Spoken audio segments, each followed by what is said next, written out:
Hello सा खम्मा गणी। तो कई दिनों के बाद में व्लॉग स्टार्ट कर रही हूँ। उसके अंदर अब पहले ज़्यादा दृष्टि परेशान नहीं करती थी, अब कैमरा चालू करते ही देखते ही आकर चिपक जाती है मेरे पास में।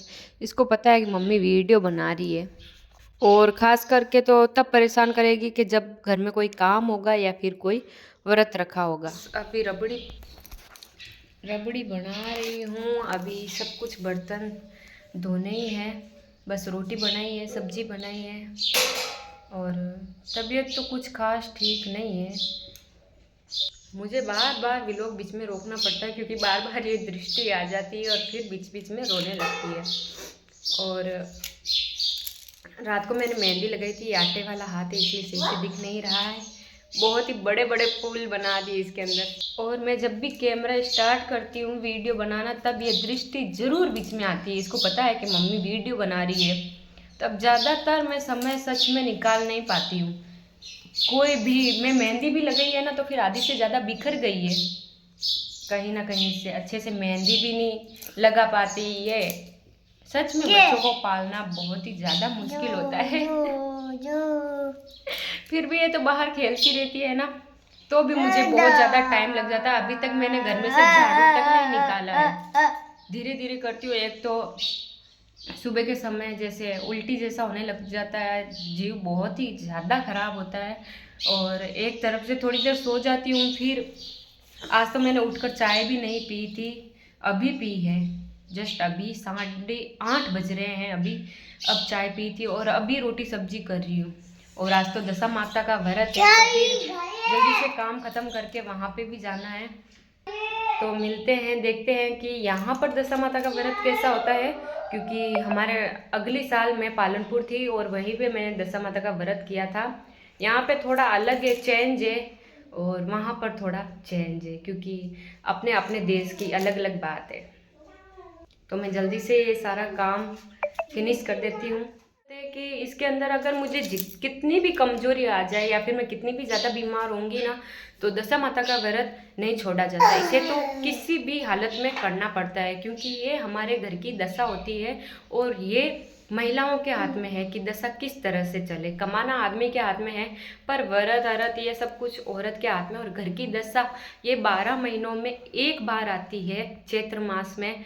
तो फिर इसको करना बहुत ही ज़्यादा ज़रूरी है, क्योंकि अपने घर की दशा है और हर कोई चाहता है कि अपने घर की दशा अच्छी रहे और सुखमयी रहे।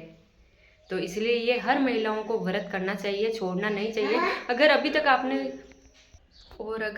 आपने व्रत करना स्टार्ट ही नहीं किया है, तो इतना कोई ज़रूरी नहीं। अगर आपने स्टार्ट कर दिया है ये व्रत करना, तो फिर आपको ज़रूरी है करना है करवा चौथ, और एक ये व्रत करना ही चाहिए। क्योंकि करवा चौथ अपने पति के लिए होता है, और ये जो दशा माता का व्रत होता है वो घर की दशा के लिए होता है। बाकी व्रत आप करो या ना करो, उससे कोई फर्क नहीं पड़ता है, पर एक पति के लिए और एक घर की दशा के लिए व्रत करना औरत के लिए बहुत ही ज़्यादा ज़रूरी होता है। 11:30, 11:36। मैं तो तैयार हो गई हूँ, ओढ़ना थोड़ा सा चेंज करना है और तैयार होना है।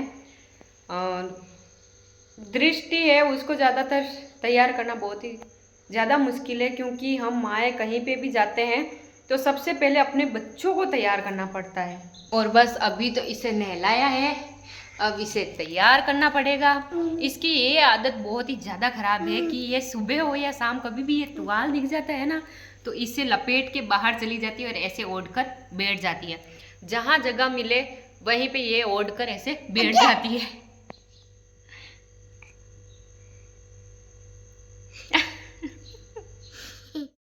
अब कहीं पे भी जाना हो तो सबसे पहले बच्चों को तैयार करना पड़ता है। अगर बच्चों से पहले हम तैयार हो जाए तो हमारी फैशन स्टाइल जो भी कुछ किया है वो वेस्ट हो जाता है, क्योंकि वो बच्चे तो रहने देते हैं नहीं, उनकी चाकरी करने में ही हमारा पूरा फैशन और ये मेकअप सब कुछ उतर जाता है।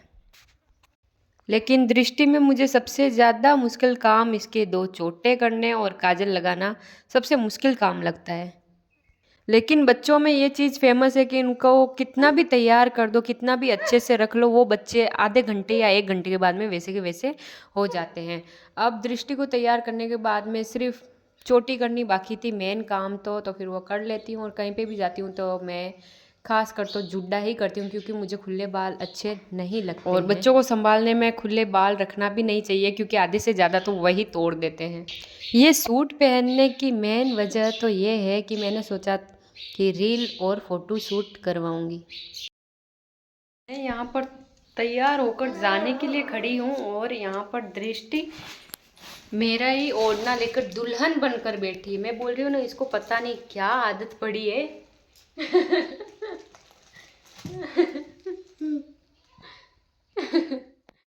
ये वो सूत का डोरा है जिसे होलिका दहन के दिन जाल में से निकाला जाता है, मतलब अग्नि के ऊपर से निकाला जाता है, जिससे कि ये डोरा पवित्र हो जाता है और इसी को दशा माता के 10 तार से जोड़कर बनाया जाता है। और कहा जाता है कि आप दशा माता की बात सुन रहे हो उस समय आपके हाथों में 10 आँखें होने चाहिए। और ये जो फूल है वो मैं 2 साल पहले लेकर आई थी। मैं घुंघरू की जगह ये फूल ही रखती हूँ और मैं डोरे में गांठ भी 10 लगाती हूँ। आधे से ज़्यादा क्लिप तो मैं आपके साथ में शेयर नहीं कर पाई क्योंकि वो खेजड़ी पूछते हैं वो सब, क्योंकि आधी महिलाएं पहले आई तो आधी बाद में आई, ऐसे करके बहुत ही ज़्यादा लेट हो गया था।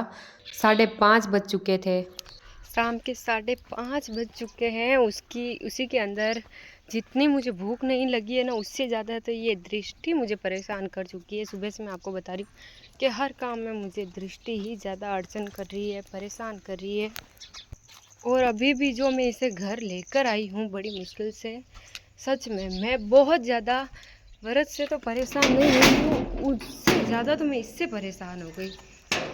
खतरनाक, कहीं पे बैठने भी नहीं देती, ना तो अच्छे से बात सुनने दी। आज व्रत खोलने में बहुत ही ज़्यादा लेट हो गए थे, थोड़ी देर आकर लेटी हूँ। बहुत ही ज़्यादा हालत ख़राब हो रही, जैसे कि पूरा शरीर टूट रहा है क्योंकि जिस समय भूख लगी थी उस समय कुछ मेहमान आ गए थे, उस वजह से वहाँ पर लेट हो गया बात सुनने में। और फिर हमने बात सुनी 5 बजे। 5 बजे बात सुनकर फ्री हुए, फिर खाना खाया, उस वजह से अब वो खाना वापस आने को कर रहा है।